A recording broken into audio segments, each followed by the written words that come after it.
Tamara doesn't like it when he drops the F-bomb. She says you better watch your mouth round the kids. He's got his beautiful wife, she's a pretty good mum, and he gets about as good as he gives.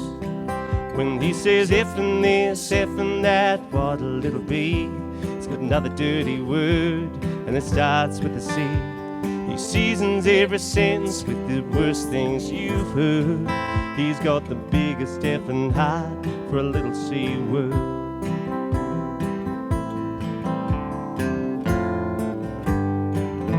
At the kids' grand finals, down the dog track with Dad, he's got a colourful way of expressing how he feels when the game goes bad. So when he got the news, he didn't lose his sense of humour. Says, I'm like Schwarzenegger, this thing is not a tumour. Scaring all the nurses with his joking and his cursing. But Tamara had to tell me when he couldn't find the words about this effing this, effing that, what'll it'll be? It's got this awful bloody thing, and it starts with a C. But he's gonna get better, he's got this trip to Phuket. He's got hours to walk down with his daughters, grand finals to play at. He's got his wife, he's got their grandkids to see. He's got the biggest effing heart for a little bloke with the big C.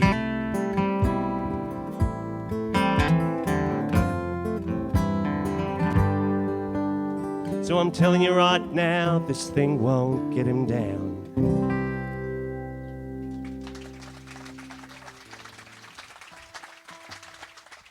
This is for my Gippsland friends. This is a song about a little town called Hayfield.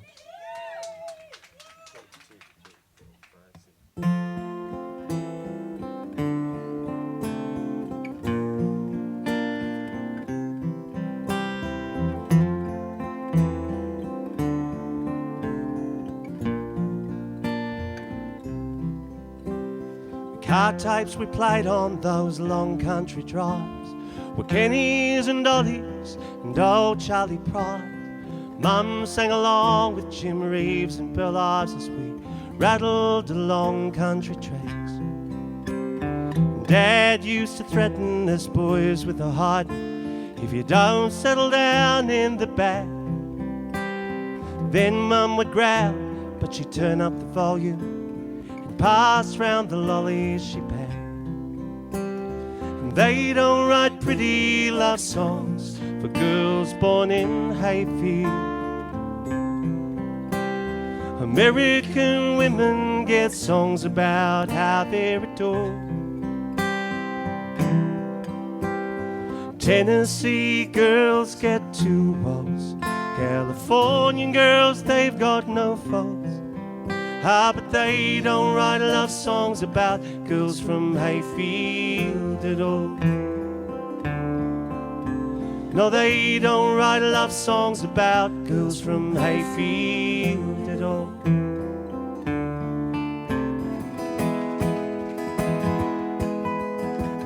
In 1901 they passed a law, 50-word dictation test to keep them from our shores. 'Cause we didn't want illiterates or blacks. If you only wrote in Mandarin, well, we'll have to send you back. But it's alright if you're all white. You can justify your skin 50 words or less. There's a mandatory detention if you fail that spelling test.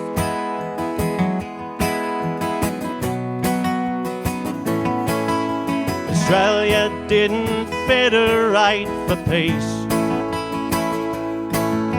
The colonies united for a threat they feared north or west. And the lynch mob didn't fall far from the tree. They just learned different words for white Australia policy. And it's alright if you're all white. You can justify your skin in 50 words or less. There's a mandatory detention if you fail that spelling test. There's some campaign for sending back the votes. Some look for solutions based on winning back our votes. So with irony, let's sing Australia fair. For those who come across the seas, we've boundless planes to share. And it's alright if you're all white, and you can justify your skin in 50 words or less. But there's a mandatory detention if you fail that spelling test.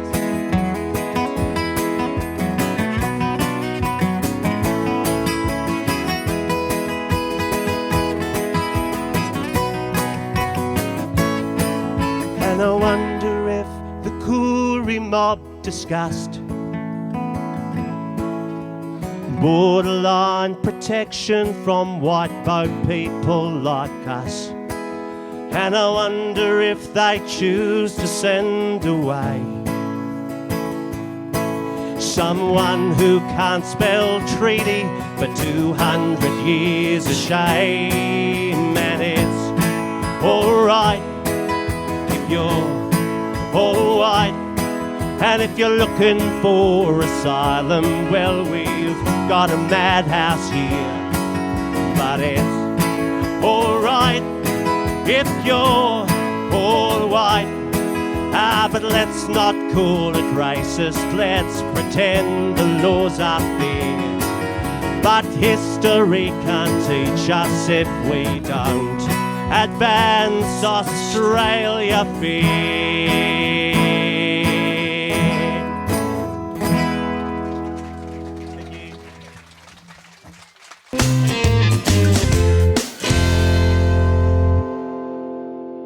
Welcome back to Troubadour Tunes. That was Michael Waugh from the Bogle Winery in January 2021. Dan Hall's one of the boys from pop band Taxi Ride, and Dan joined us at the Highlander Bar in the middle of last year. We've got Eric Bogle joining us for a couple more tunes from the Bogle Winery, and we catch up again with UK comedian Reginald D. Hunter.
I'm going to do quite a lot of Australian songs because, as you can tell, I'm an Australian. And it's nearly Australia Day, so.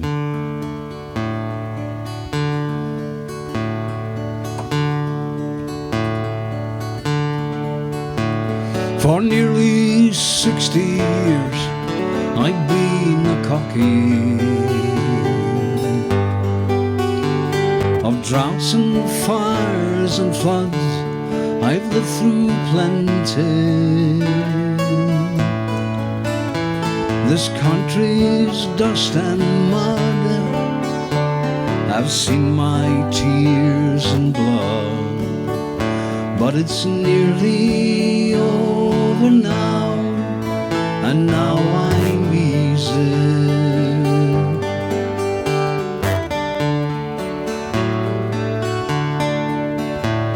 I married a fine girl when I was 20. She died in giving birth when she was 30.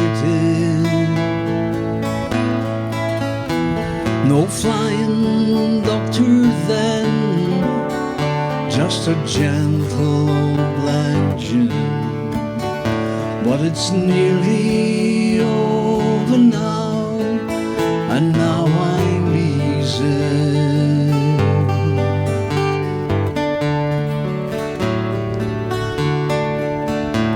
She left me with 2 sons and a daughter on a bone-dry farm whose soil cried out for water. So my care was rough and ready, but they grew up fine and steady. But it's nearly over now, and now I'm easy.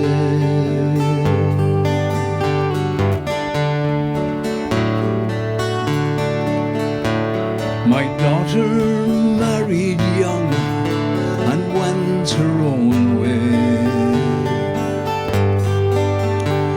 My sons lie buried by the Burma Railway. So on this land I've made me own. I've carried on alone, but it's nearly over now, and now I'm easy.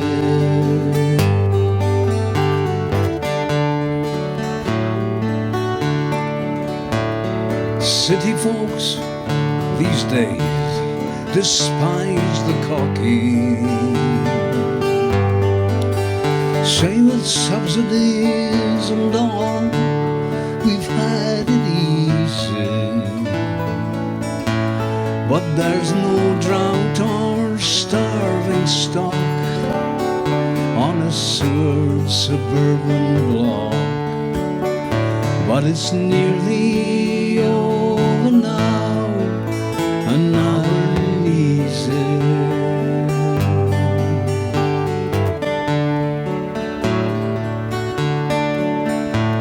For nearly 60 years I've been a cocky of droughts and fires and floods. I've lived through plenty. This country's dust and mud have seen my tears and blood, but it's nearly over now, and now I'm easy, and now I'm easy.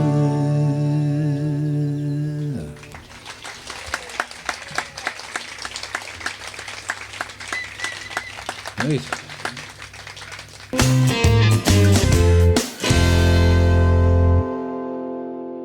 So you're growing up in the home of gospel music and roots music, and rap music, country music, and you're listening to Maneater, I assume, Maneater, and I mean, it's like this. You be sitting in your room with your friends, and then one of your friends says, whose Bruce Springsteen album is this? And, really? Must be my sister's. So I assume that's that's the Born in the USA album. Oh isn't it? man, I memorized every song on that album. Just hey, Glory little days. girl, is your daddy home? Did she go and leave you all alone?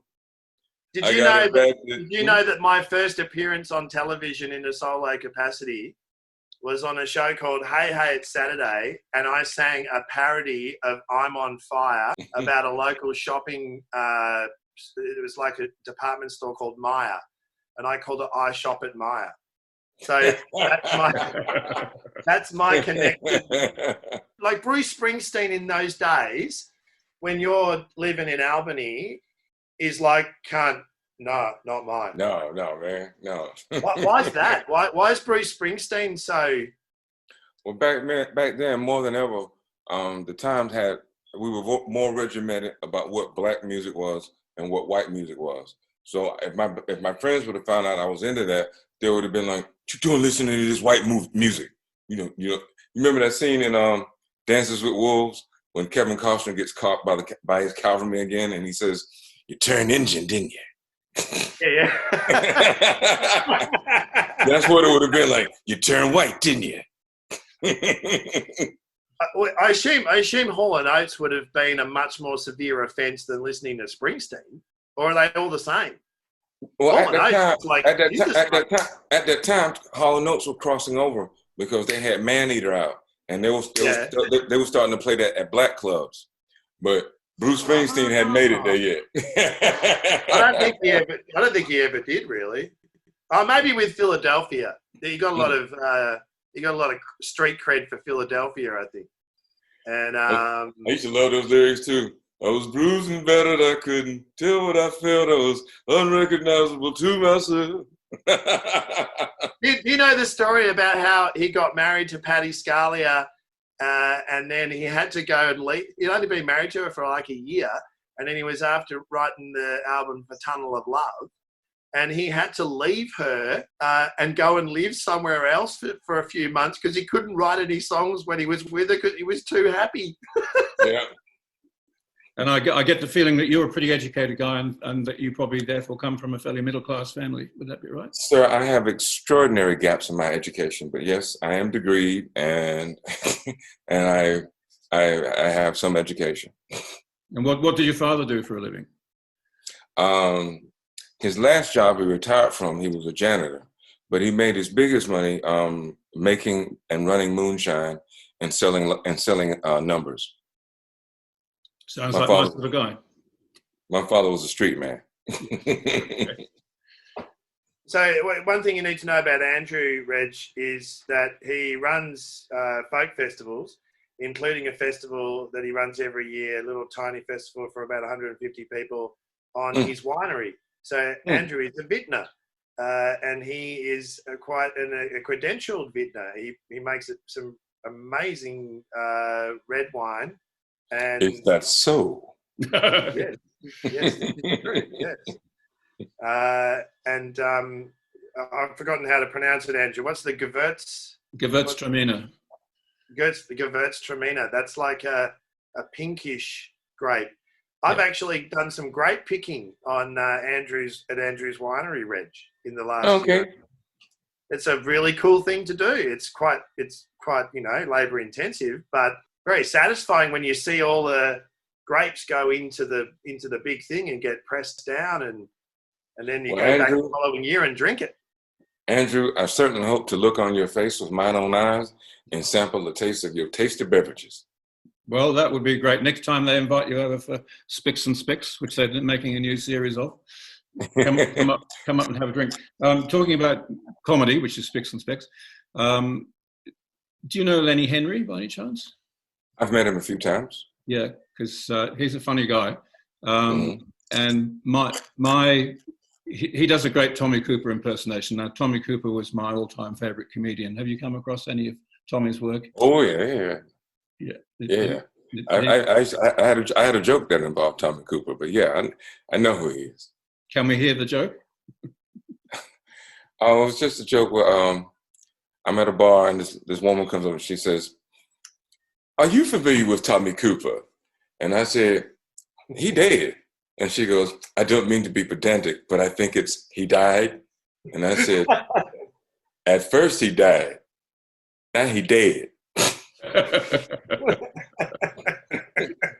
That's great.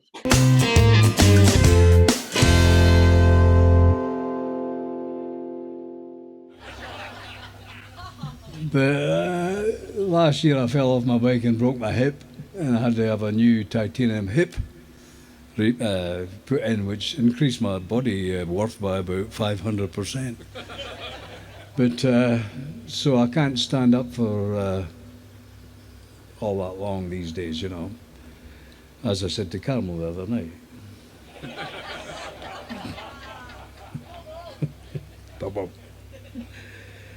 Right. What are we doing? I don't know yet. I'm trying to make up my mind. I never make up a set list because I'm a free spirit. And I like to annoy Pete. He never knows what's coming next, you know. John Munro, who worked with Eric for many, many years, used to describe the feeling of working with Eric and the set list thing about, you know, when you lean back on a chair and that point where you're not sure whether you're going to fall or return. He used to say he lived his life in that space. A small exaggeration. And the money I paid for him more than made up for it. So we'll do a song about John. As you know, John was a long-time compatriot, companion, friend, musical, Svengali, everything to me. And he died 3 years ago. I can't believe that, but 3 years ago now, John passed away. Cancer, he got cancer, lung cancer, and died. And John was a good songwriter. He'd released a couple of albums, but quite a few years ago he wrote a series of songs about Ned Kelly. And he used to sing them with Colcannon, John's group at the time. And I heard them do it in Canberra at National Festival, and I was knocked out, you know. And the audience were crackers, they loved it. And they did it a couple of more times live, but they never got round to recording any of it, which is a real shame. Great songs. So when John got sick and he came into Canberra for treatment and all that, Pete got him into his studio, Pete's little studio, to record the songs, vocals and some guitar tracks, some guide vocals really and guitar tracks. So we were hoping that when John got better, he'd come in and do it properly, but that didn't happen. So after John died, Pete got together with lots of other musicians and worked out and made a CD. The Ned Kelly collection. And I wrote a song for John, a tribute to him, but I wrote this song before John died because he'd shifted to Brisbane and I thought, he's dead to me. So I wrote him a tribute song as though he was indeed dead instead of just living in Brisbane. Hard to tell the difference. And you can tell my career's almost over, can't you? And so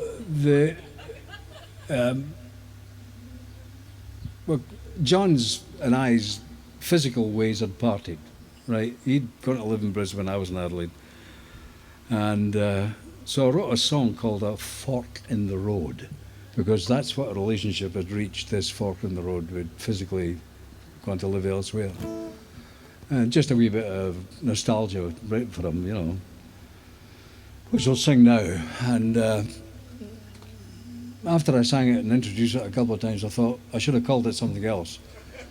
Because of my Scottish accent, when I used to say, I'll let you get a fork in the road. And people say, did he say that? And little children would burst out crying. That's before we started singing.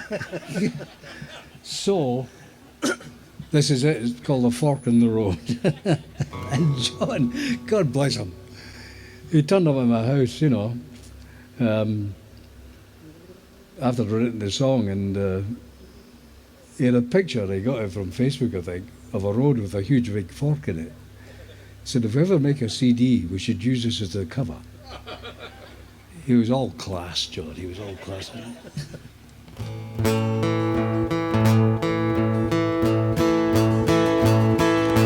Well, my old friend, the long years have ebbed and flowed, and now here we are at this fork in the road. We've always shared the laughs, we've always shared the load, right from the moment we first met. Now you go your own way, and I will go mine, but let's raise our glasses one more time. And we'll drink one last toast to Auld Lang Syne. We'll take a cup of kindness yet. Now the road was sometimes weary and sometimes long. It was always filled with music and with song. But now it's time for two aging vagabonds to start living in what is, not what's been. So you go your own way and I will go mine, but let's raise our glasses one more time. And we'll drink one last toast to Auld Lang Syne and all the miles in between. Now I don't know where, and I don't know when, and I don't know whether if we'll meet again. But now and forever, you will always be my friend. Of that you can be sure.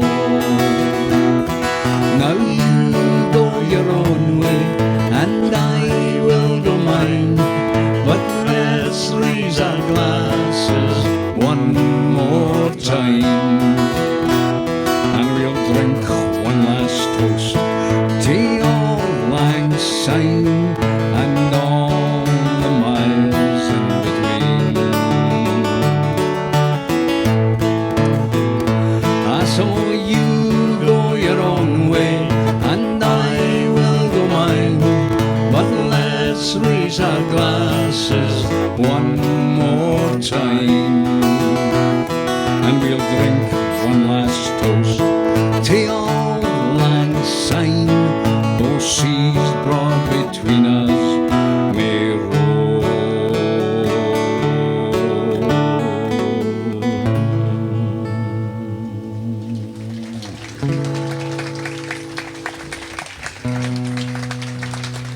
Thank you.